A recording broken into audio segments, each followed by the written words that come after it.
the kind elephant, and the grumpy mice. Once upon a time, in the heart of a lively jungle, there lived a kind-hearted elephant named Mao. Mao was known for his gentle nature and willingness to help anyone in need.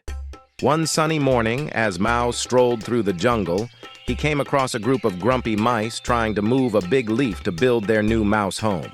The mice were struggling, and their tiny efforts seemed futile against the leaf's size. Mao, with his kind heart, approached them and offered his assistance. "Hello, little friends. Would you like some help with that?" Mao asked with a warm smile.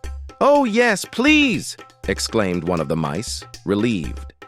With a gentle push, Mao moved the leaf effortlessly, placing it exactly where the mice needed it for their new home.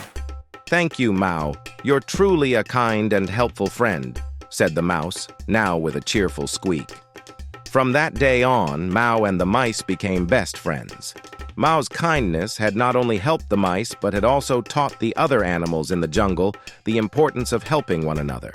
The word spread throughout the jungle, and soon all the animals started helping each other, making the jungle a happier and more harmonious place.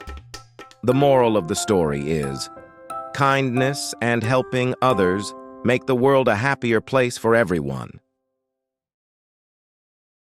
Little brainy boogies. Yes! Yes!